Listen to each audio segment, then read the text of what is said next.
Hi friends, welcome to Dohitha Chinmayi channel. ఎవరైతే మన ఛానల్‌ని ఫస్ట్ టైమ్ చూస్తున్నారో వాళ్ళు సబ్స్క్రైబ్ చేసుకోండి. ఈరోజు మనం ఓరియో బిస్కెట్స్‌తో కేక్ ఎలా చేయాలో చూద్దాము. బిస్కెట్స్ మధ్యలో క్రీమ్ ఉంటుంది కదండీ! దాన్ని సెపరేట్ చేసుకొని ఇలా రోల్ చేసుకుంటే ఒకదాని మీద ఒకటి పెట్టి ఫ్లవర్‌లా వస్తుంది. బిస్కెట్స్‌నేమో పీసెస్‌లో చేసుకొని మిక్సీ పట్టుకోవాలండి. అన్నీ మిక్సీ జార్‌లో వేసుకొని మిక్సీ పట్టుకోవాలి.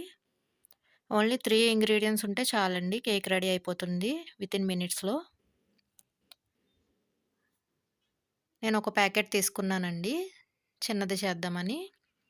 దానిలో కొంచెం బేకింగ్ పౌడర్ వేసుకోవాలి. వేసుకొని ఒకసారి కలుపుకోవాలి. నెక్స్ట్ కాచిన పాలుంటాయి కదండీ! చల్లారబెట్టుకోవాలి. వాటిని వేస్తూ కలుపుకోవాలి. పాలను కొంచెం కొంచెంగా యాడ్ చేసుకోవాలండి. ఒకేసారి వేస్తే జారుగా అయిపోతుంది. కన్సిస్టెంటీ వచ్చేలా కలుపుకోవాలండి ఇలాగా. తర్వాత ఒక గిన్నె తీసుకొని దానికి ఘీ అప్లై చేసుకోవాలండి. ఇలా బౌల్ మొత్తం ఘీ అప్లై చేసుకోవాలి. అంటే కేక్ అనేది దానికి అంటుకోకుండా ఉండడం కోసమండి. అలా ఘీ అప్లై చేసుకున్న తర్వాత మైదా ఉంటుంది కదండీ! కొంచెం స్ప్రెడ్ చేయాలి అలా మైదాని స్ప్రింకిల్ చేసుకోవాలి. అలా బౌల్ మొత్తం స్ప్రింకిల్ చేసుకొని ఎక్స్‌ట్రా ఉంటే తీసేయాలండి.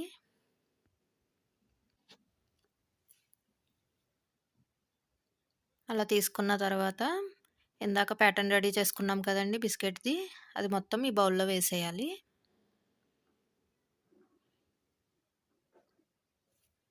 అలా టోటల్‌గా వేసేసి ఒకసారి కింద ఇట్లా కొట్టుకోవాలండి.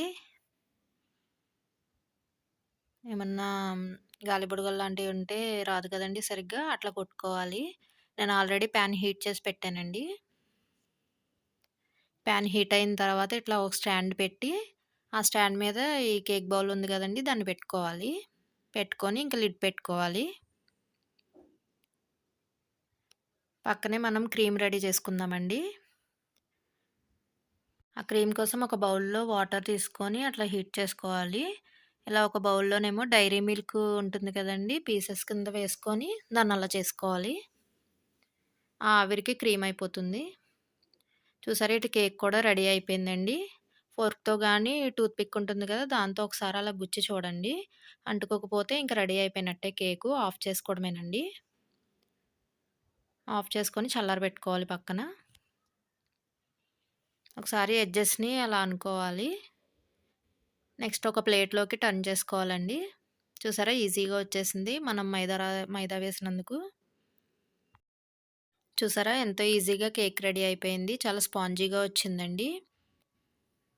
నెక్స్ట్ మనము క్రీమ్ అప్లై చేసుకుందామండి. ఇందాక చాక్లేట్ క్రీమ్ రెడీ చేసుకున్నాం కదా! దాన్ని అప్లై చేసుకుందాం. పిల్లలు చాలా ఇష్టంగా తింటారు. కేక్ స్పాంజీగా రావాలంటే మనం మిల్క్ వేసి కలుపుకుంటాం కదండీ! అప్పుడే చాలా బీట్ చేయాలి. బీట్ చేసుకుంటే ఫ్లఫీగా వస్తుంది. నెక్స్ట్ మనం ఇందాక ఫ్లవర్స్ రెడీ చేసుకున్నాం కదండీ! వాటన్నిటిని పెట్టుకోవాలి డెకరేషన్ కోసం.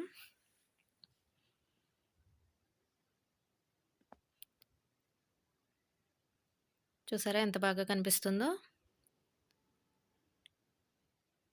ఇంకా బిస్కెట్‌లో షుగర్ ఉంటుంది కాబట్టి ఇంక షుగర్ యాడ్ చేయకూడదండి. పిల్లలు తినే స్ట్రాబెర్రీ స్టిక్స్ ఉంటాయి కదండీ! వాటిని కూడా యాడ్ చేశాను నేను లుక్ కోసం. చాలా అంటే చాలా బాగా వచ్చింది. ఈ వీడియో గనుక మీకు నచ్చినట్లయితే like, share, subscribe. Thank you.